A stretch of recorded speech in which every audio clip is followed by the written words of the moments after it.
So hello everyone, आज हम discuss करने वाले रसायन विज्ञान आपके केमिस्ट्री मल्टीपल चॉइस क्वेश्चन। यहाँ से काफ़ी सारे क्वेश्चंस आपको डायरेक्ट एग्जाम में देखने को मिल जाएंगे एंट्रेंस एग्जाम में। तो चलिए पहला क्वेश्चन है और इन सभी को डायग्राम यानी कि इमेजेस की सहायता से समझने की कोशिश करेंगे हर एक क्वेश्चन को। पहला क्वेश्चन है, लाल लेड होता है, जो आपका रेड लेड होता है उसका फॉर्मूला क्या होता है, उसका सूत्र क्या होता है। ऑप्शन है Pb3O4 या फिर PbO, PbO2, Pb2O3। और काफ़ी सारों ने इसको देखा भी होगा लाल लेड को। अगर नहीं देखा है तो अभी हम आपको दिखा देंगे। तो बताइए लाल लेड क्या होता है। वेरी सिंपल, वो होता है आपका Pb3O4। ये होता है आपका लाल लेड। अगर आपने इसको नहीं देखा है तो चलो यहाँ पर अभी आपको दिखा देते हैं। सो बेसिकली ये होता है लाल लेड Pb3O4। इस प्रकार का दिखाई देता है ये सिंदूर जैसा, जो एक केमिकल है एक प्रकार का, और आपने कहीं ना कहीं पर इसको देखा भी होगा। चलिए बढ़ते आगे की ओर। सो इसीलिए राइट ऑप्शन पास्ट। नेक्स्ट, गेमेक्सेन का नाम आपको बताना है, आईपीसी नाम। गेमेक्सेन का आईपीसी नाम आपको बताना है। तो पहले तो आपको गेमेक्सेन की संरचना पता होना चाहिए, तभी आप आईयूपीएसी नाम लिख पाओगे। तो चार ऑप्शन सामने है आपके, कौन सा सही है आईपीसी नाम। तो इसका राइट ऑप्शन हो जाएगा 1 2 3 4 5 6 हेक्सा क्लोरो साइक्लोहेक्सेन को क्या बोलते हैं, गेमेक्सेन बोलते हैं। ठीक है, अगर आपने इसका स्ट्रक्चर नहीं देखा है तो चलो यहाँ पर दिखा देते हैं गेमेक्सेन का संरचना। जैसा कि आप यहाँ पर देख पा रहे होंगे, यहाँ पर यह है आपका गेमेक्सेन। ठीक है, तो कितने सीएल है इसमें, 1 2 3 4 5 6। 6 तो इसमें क्लोरो हो गया आपके। ठीक है, और ये किसको इंडिकेट करता है, साइक्लो। तो हेक्सा क्लोरो साइक्लो हेक्सेन। ठीक है, और ये किस प्रकार बनाया जाता है देख लो आप। बेंजीन से बनाया जाता है ये, प्रकाश की उपस्थिति में Cl2 से क्रिया करके। तो इस प्रकार आपका गेमेक्सेन बनता है। और इसका जो आईपीसी नाम है 1 2 3 4 5 6 हेक्सा क्लोरो साइक्लोहेक्सेन। ये आपको याद रखना है। क्लियर, आई होप आपको समझ में आया होगा। ये इसका सामान्य नाम है गेमेक्सेन और ये इसका नीचे आईपीसी नाम है। चलो बढ़ते हैं आगे की ओर। और यहाँ पर हेक्सा इसीलिए है क्योंकि यहाँ पर 6 है। ठीक है, इसीलिए यहाँ पर हेक्सा का प्रयोग हुआ है। चलो, इसीलिए राइट ऑप्शन सी वाला हो जाएगा। ठीक, सी वाला। अगला है, निम्न में से 8:8 को कोऑर्डिनेशन का उदाहरण आपको बताना है। Which of the example 8:8 coordination कौन सा है, CF2, CSCl, ZnS, KCl। बहुत आसान है, तो इसका राइट ऑप्शन हो जाएगा CSCl। अब आप बोलेंगे सर इसका यही आंसर क्यों होगा, तो चलो मैं बताता हूं। क्योंकि यहाँ पर CSCl क्या है, कौन सी संरचना बनाता है, ये बनाता है आपका BCC। ठीक है, BCC संरचना ये बनाता है। और यहाँ पर जो CS है प्लस, ठीक है, और Cl माइनस। तो थोड़ा सा डायग्राम की मदद से समझाने की मैं कोशिश करता हूँ। जैसा कि आप यहाँ पर देख पा रहे होंगे, ये क्वेश्चन इस प्रकार से है।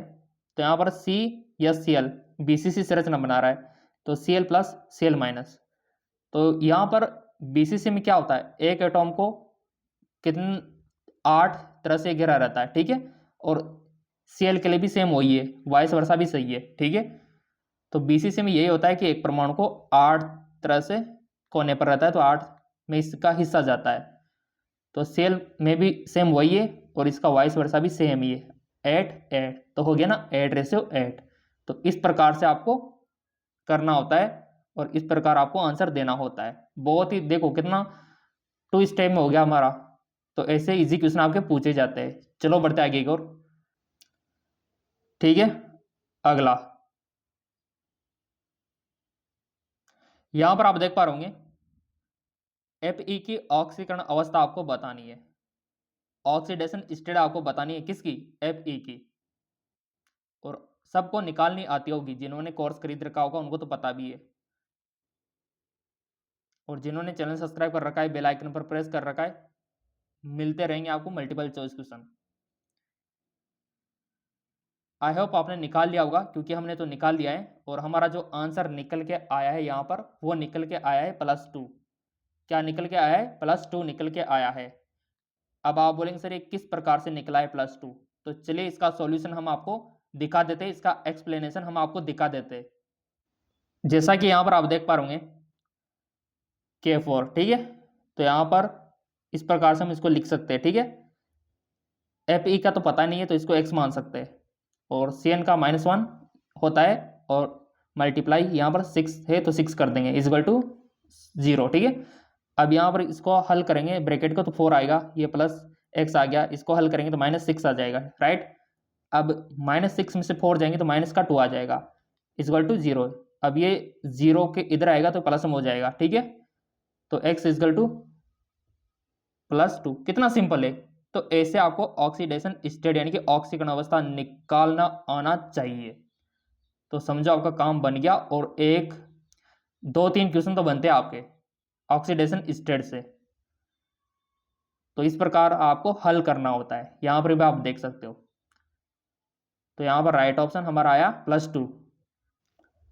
चलिए बढ़ते आगे की ओर। अम्लीय हाइड्रोजन निम्न में उपस्थित होता है। अम्लीय हाइड्रोजन निम्न में उपस्थित होता है, यानी कि एसिडिक हाइड्रोजन प्रेजेंट इन, तो वो होता है आपके इथाइन में। किस में होता है, इथाइन में। थ्योरेटिकल क्वेश्चन है, याद होना चाहिए आपको, इथाइन में होता है वो, इथाइन, ठीक। अगला क्वेश्चन, निम्न समीकरण में शोधन की कौन सी विधि प्रकट होती है। Which method purification is represented by following equation. Following बेसमीकरण, या फिर क्यूबलीकरण, या फिर वेन आर्कन डे, कौन सी विधि द्वारा होता है ये बताओ। ये जो टाइटेनियम है, कौन सी विधि द्वारा इनको शुद्ध किया जाता है। बहुत ही आसान है, मैंने बताया भी था, टाइटेनियम, जर्मेनियम, ठीक है। तो ये जो धातुएं होती है इनको किया जाता है वेन आर्केल डे बोर विधि, और ये दे रखी है लास्ट में यहाँ पर ऑप्शन डी में, when arcane day bore Vidhi. Clear. अब आप बोलोगे सर कैसे, तो चलो मैं आपको एक्सप्लेन कर देता हूँ। जैसा कि आप यहाँ पर देख पा रहे होंगे टाइटेनियम को, तो टाइटेनियम है, और यहाँ पर अगर और अच्छे से समझना है तो इस प्रकार आप समझ सकते हो, टाइटेनियम और जर्कोनियम। कौन सी विधि यूज हो रही है यहाँ पर, वान आर्कन डे बोर मेथड, देख लो आप। तो टाइटेनियम की बात अगर आए तो भी आपको वान आर्कन डे बोर करके आना है, अगर जर्कोनियम की बात आए तो भी आपको वान आर्कन डे बोर मेथड आपको करके आना है। इस डायग्राम से याद आपको रह जाएगा। क्लियर।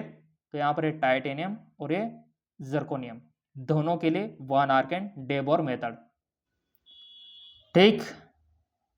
अगला बहुत इंपॉर्टेंट है ये वाला क्वेश्चन। लोहे के प्रगलन में वात्याभट्टी में 400 डिग्री सेंटीग्रेड से 600 डिग्री सेंटीग्रेड पर अभिक्रिया होती है। 400 से 600 डिग्री सेंटीग्रेड पर कौन सी अभिक्रिया होती है, कौन सी रिएक्शन होती है। और मैंने आपको डायग्राम भी दिखाया था, और वो डायग्राम काफी इंपॉर्टेंट है आप लोगों के लिए। डायग्राम से ही क्वेश्चन आ जाते हैं काफी बार, और अधिकतर डायग्राम से ही पूछे जाते हैं, जैसा कि यहां पर पूछा गया है। कौन सी अभिक्रिया होती है, तो हमको तो पता है क्योंकि हमने पढ़ रखा है, अगर आप भी पढ़ोगे तो आपको भी आ जाएगा।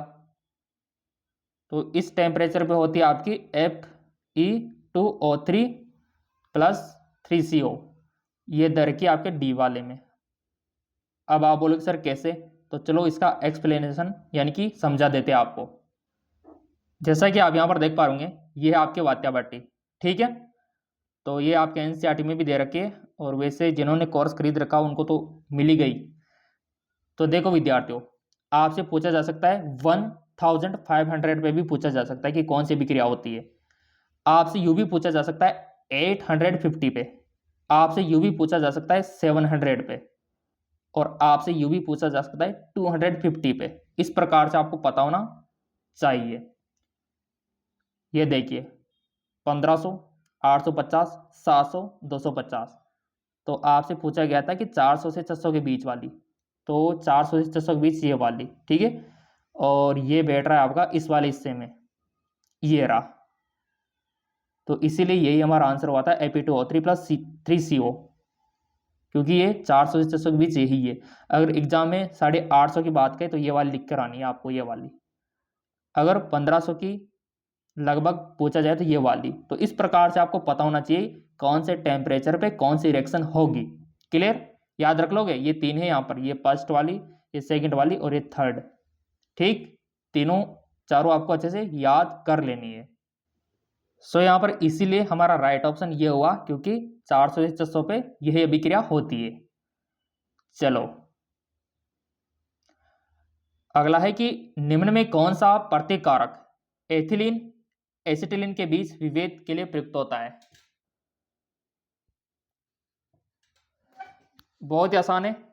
जो एथिलीन और एसिटिलीन के बीच विभेद करता है तो वो है आपका अमोनियम क्योप्रस क्लोराइड। ठीक है, अमोनियम क्योप्रस क्लोराइड। तो ये आपको याद रखना होगा, एथिलीन और एसिटिलीन के बीच विभेद यही करता है।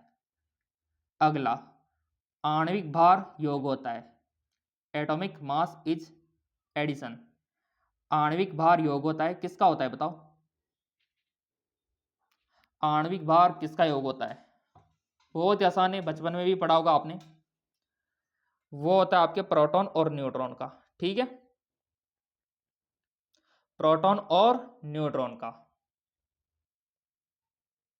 चलो अगला, प्रति मार्कोनिकॉक संलयन निम्न में नहीं पाया जाता। Anti Markovnikov addition is not found. प्रति मार्कोनिकॉक संलयन निम्न में से नहीं पाया जाता, तो इसका राइट ऑप्शन क्या होगा बताओ? तो इसका राइट ऑप्शन हो जाएगा आपका, देखो कौन कौन सा पाया जाता है, ये अगर आपको पता है तो आप इसको कर पाओगे। तो प्रति मार्कोनिकॉक संलयन में कौन कौन सा पाया जाता है? प्रोपेन भी होता है, ब्यूटेन 1 भी होता है और पेंटीन 1 भी होता है, जबकि ब्यूटीन 2 नहीं होता है। तो यही तो आंसर हो जाएगा, क्योंकि यहाँ पर नहीं पूछा गया है। तो राइट ऑप्शन इज ब्यूटीन 2। ठीक है, याद रखना आप, यहां से क्वेश्चन बनता है प्रति मार्कोनिकॉक का नियम। क्लियर? अगला, निम्नलिखित युगों में से कौन सा सही सुमेलित नहीं है? यानी कि किसकी खोज किसने की थी? इलेक्ट्रॉन की खोज किसने की थी, प्रोटॉन की किसने की थी, न्यूट्रॉन की किसने की थी, समस्थान की खोज किसने की थी? तो कौन सा गलत यहां पर मैच हो रहा है वो आपको बताना है। जैसा कि इलेक्ट्रॉन की खोज किसने की थी? जे थॉमसन ने। तो ये भी सही है, क्योंकि यहाँ पर सही सुमेलित है, तो वो हमको नहीं लगाना, क्योंकि नई वाला ढूंढना है। तो ये भी हमारा आंसर नहीं होगा। न्यूट्रॉन की खोज किसने की थी? चैडविक ने। ये भी बात सही है। प्रोटॉन की खोज किसने की थी? रदरफोर्ड ने। ये भी बात सही है। हाँ बिल्कुल सही बात है, क्योंकि अल्फा कणों की बौछार रदरफोर्ड ने तो की थी, और काफी सारे जो कण थे, अल्फा कण थे, वो टकरा के वापस भी आ गए थे, क्योंकि अंदर नाभिक था इसलिए, और नाभिक में प्रोटॉन न्यूट्रॉन होता ही है। तो यहाँ पर समस्थान की खोज फ्रेडरिक ने की थी। किसने की थी? फ्रेडरिक ने। जबकि यहाँ पर बोर दे रखा है, तो ये गलत बात है। तो गलत बात है तो सम्मिलित नहीं है, सम्मिलित नहीं है तो ये हमारा राइट ऑप्शन है। तो ऐसे आपको बताना होता है, क्वेश्चन को समझना होता है पहले। ठीक, अब देखो विद्यार्थियों, अयस्क आपको पता होना चाहिए, किस धातु का कौन सा अयस्क होता है? कैसिटेराइट अयस्क है, किसका है? कैसिटेराइट अयस्क है, टीन का, जिंक का, लेड का, तांबे का। कैसिटेराइट किसका अयस्क है?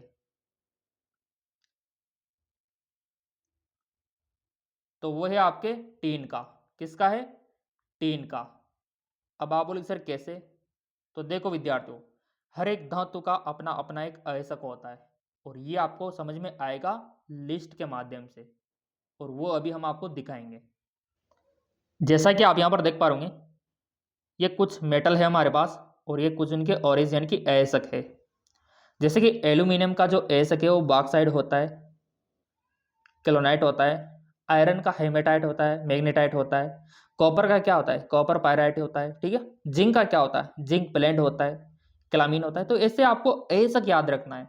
और कभी कभार आपसे अयस्क का नाम लेके मेटल का नाम भी पूछा जा सकता है। तो और भी लिस्ट है, ये देखो। जैसे कि बॉक्साइड किसका अयस्क है, एल्यूमिनियम का। क्रोमाइट किसका है, क्रोमियम का। तो इस प्रकार कॉपर का आप याद रख सकते हो, आयरन का रख सकते हो। तो हमसे यहाँ पर अभी क्या पूछा था, कैसिटेराइट। तो ये रहा ना कैसिटेराइट, किसका है, टीन का। तो ऐसे आपको लिस्ट पता होना चाहिए। और टेलीग्राम फॉलो कर रखा होगा तो वहाँ तो डाल ही देंगे हम। टेलीग्राम का लिंक नीचे डिस्क्रिप्शन में दे रखा है, वहाँ से फॉलो कर लेना। तो गलेना किसका होता है, किसका ऐसा के गलेना, तो वो है आपके लीड का, ठीक है। तो लेड का होता है तो गलेना आपको याद रखना है। तो ऐसे आपको याद रखना होता है अयस्क, और एग्जाम में क्वेश्चन बनता है। क्लियर। चलो बढ़ते आगे की ओर। सो राइट ऑप्शन इज, ठीक है। चलिए थोड़ा सा स्क्रॉल डाउन हम कर लेते हैं। किसी स्वतः प्रक्रिया के लिए डेल्टा जी आपको बताना है। Delta G negative, positive, zero या फिर इंफानाइट। बहुत आसान है, बहुत आसान। देखो विद्यार्थियों, स्वतः प्रक्रिया के लिए हमेशा डेल्टा जी का मान नेगेटिव होना जरूरी है। क्या होना जरूरी है, नेगेटिव, ऋणात्मक होना जरूरी है। तो राइट ऑप्शन हमारा ये हो जाएगा, ठीक है। तो देखो केमिस्ट्री तो बहुत आसान है, कोई दिक्कत वाली बात नहीं है।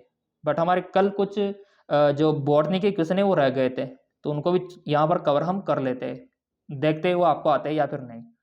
थोड़ा सा बॉटनी को भी यहाँ पर देख लेते हैं। अगला बॉटनी का क्वेश्चन है, कभी कभी झील में वाटर ब्लूम्स का पाया जाना किसको प्रदर्शित करता है।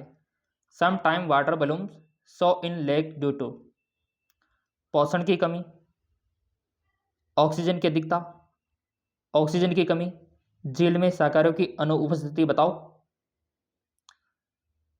वाटर ब्लूम्स जानते हो ना, वाटर ब्लूम्स क्या होता है, जो ग्रीन ग्रीन लेयर होती है ना वो वाली। तो बहुत आसान है, वो किसको प्रदर्शित करता है, ऑक्सीजन की कमी को। अगर वो है तो मतलब ऑक्सीजन की कमी है। तो काफ़ी सारों ने तो देखा होगा वाटर ब्लूम्स, अगर नहीं देखा है तो चलो मैं दिखा देता हूँ वाटर ब्लूम्स आपको। ये है आपके वाटर ब्लूम्स, यही प्रदर्शित करते हैं कि ऑक्सीजन की कमी है। कितना हरा हरा है पानी के ऊपर, हरा हरा। तो या वाटर ब्लूम्स होता है आपका। ये इस प्रकार से हरा हरा लेयर होते हैं, आपने देखा होगा आसपास तालाबों में, झीलों में। तो ये वाटर ब्लूम्स होता है जो कि ऑक्सीजन की कमी को प्रदर्शित करता है। ये इस प्रकार का, अगर ये आपके पास आस पास दिख रहा है ना तो समझ जाओ कि ऑक्सीजन की कमी है वहां पर पानी में। चलो बढ़ते आगे की ओर। ओके नेक्स्ट, मानव भ्रूण सुरक्षित रहता है, किसमें रहता है, मानव भ्रूण यानी कि इम्ब्रियो किसमें सुरक्षित रहता है, कौन इसको प्रोटेक्ट करता है। तो बहुत आसान है, एमनियोटिक कैविटी। Amniotic cavity. अब आप बोलेंगे सर ये क्या होती है एमनियोटिक कैविटी, तो चलो आपको दिखा देते हैं यहाँ पर। ये इस प्रकार की होती है आपकी एमनियोटिक कैविटी, जिसमें फ्लूइड भरा है, ठीक है। ये एमनियोटिक फ्लूइड और ये आपकी एमनियोटिक कैविटी। तो ये पूरा इसको प्रोटेक्शन प्रोवाइड करती है बच्चे को, भ्रूण को। ये इस प्रकार भी आप देख सकते हो, ठीक है। तो इस प्रकार ये प्रोटेक्शन प्रोवाइड करवाती है। आई होप आपको समझ में आया होगा। अब बढ़ते आगे की ओर, ठीक है। ये वाला हो जाएगा हमारा एमनियोटिक कैविटी। अगला, लीनियस का पादप वर्गीकरण है, प्राकृतिक, वंशावली या फिर कृत्रिम। तो हर बच्चे को पता है कि जो हमारे लीनियस है उनका पादप का वर्गीकरण कौन सा था, कृत्रिम, आर्टिफिशियल था, ठीक है, आर्टिफिशियल। अगला, पेलेग्रा रोग किस विटामिन की कमी से होता है। Pellagra is cause by deficiency which vitamin, thiamine, calciferol, niacin या फिर विटामिन बी12, जिसको साइनोकोबालिन भी आप बोलते हो। और ये तो मैंने आपके लिए स्पेशल वीडियो भी बना रखा है चैनल के ऊपर, इसी के ऊपर, कि कौन सी विटामिन की कमी से कौन सा रोग होता है और कौन सी विटामिन का केमिकल नाम क्या होता है। सब कुछ मैंने पढ़ा रखा है, विटामिन का पूरा वीडियो आप देख लेना। अगर वीडियो को लाइक करते होंगे आप तो ऑटोमेटिक निकल के आ जाएगा वो वीडियो, तो लाइक करना भी ज़रूरी होता है। तो देखो विद्यार्थियों, पेलेग्रा जो होता है वो होता है नाइसिन, ठीक है, निकोटिक अम्ल की नाइसिन की कमी से। अब ये नाइसिन कौन सा विटामिन होता है, चलो देख लेते हैं। जैसा कि आप यहाँ पर देख पा रहे होंगे, ये पेलेग्रा, ये विटामिन B3, ये पूरा ए की कमी से नाइट ब्लाइंडनेस, B1 की कमी से बेरी बेरी, ठीक है, B3 से पेलेग्रा, B6 एनीमिया, तो पूरा यहाँ पर दे रखा है। और ये देखो विटामिन के केमिकल नेम, रत एक्टोपी, रेटिनोल, थायमिन, ये सब मैंने आपको पढ़ा रखा है केमिकल नेम, याद होना चाहिए आपको। कैल्सिफेरॉल, टोकोफेरॉल, ठीक है, एग्जाम में बनता है क्वेश्चन। और ये थोड़ा न्यू पेंट पर बसा, ये ट्रिक है याद करने की, B1 से B12 तक, थायमिन, ट्राइबोफ्लोविन। तो टेलीग्राम को फॉलो कर लेना, वहाँ पर डाल देंगे चार्ट ताकि आपको याद हो जाए, और टेलीग्राम का लिंक नीचे दे रखा है। चलो बढ़ते आगे एक और। तो यहाँ पर राइट ऑप्शन हमारा हो जाएगा नियासिन वाला, ठीक है। डीएनए संश्लेषण को कहते हैं डीएनए सिंथेसिस क्नॉइज, सिंपल, बहुत ही आसान। उसको बोलते हैं रेप्लिकेशन। क्या बोलते हैं? रेप्लिकेशन। अगला, 100 प्रतिरक्षा रोग कौन सा है? ऑटो इम्यून डिजीज आपको बतानी है, एड्स, अस्थमा, हीमोफीलिया या फिर माइस्थेनिया ग्रेविस। तो ये है आपका माइस्थेनिया ग्रेविस। क्या है? Auto immune disease. खुद की जो इम्यूनिटी पावर है उसी के द्वारा ही हो गया। अब आप बोलेंगे सर ये माइस्थेनिया ग्रेविस रोग में होता क्या क्या है, तो चलो मैं आपको दिखा देता हूँ इसमें होता क्या है। मसल्स कमजोर हो जाती है, मांसपेशियां बिल्कुल कमजोर हो जाती है, आंखों की, अधिकतर आइज की, हाथ पैरों की। चलो इसका डायग्राम मैं आपको दिखा देता हूँ। जैसा कि यहाँ पर आप देख पा रहे होंगे, ये जो माइस्थेनिया ग्रेविस का पेशेंट है, इसकी ये आइज बिल्कुल आप देख पा रहे होंगे कितनी कमजोर हो गई, मसल्स कमजोर हो गई यहाँ पर, इस वजह से नीचे झुक गई, जबकि इधर वाली सामान्य है। तो ये माइस्थेनिया ग्रेविस का लक्षण है। थकान भी होती है, इसमें कमजोरी भी होती है क्योंकि मसल्स कमजोर हो गई। इधर देखो आप, ये जो ग्रल्स है बिल्कुल चेहरा इधर टेढ़ा हो गया, आंखें भी टेढ़ी हो गई, ठीक है, और ये थकान, चलते हुए भी थकान हो रही है, आंखें भी अजीब सी हो गई, ठीक है।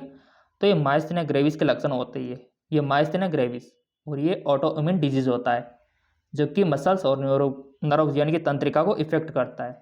तो मैं तो यही कहूँगा, चैनल सब्सक्राइब कर रखा होगा, बेल आइकन पर प्रेस कर रखा होगा, तो मल्टीपल चॉइस क्वेश्चन तो आपको मिलेंगे। दूसरे चैनल पे भी आप कर सकते हो मल्टीपल चॉइस क्वेश्चन की प्रैक्टिस, जेके जॉब चैनल जो हमारा दूसरा चैनल है, लिंक नीचे दे रखा है, वहाँ पर भी ऐसे क्वेश्चन आपको मिलेंगे फ्री में। तो लिंक नीचे दे रखा है डिस्क्रिप्शन में। धन्यवाद।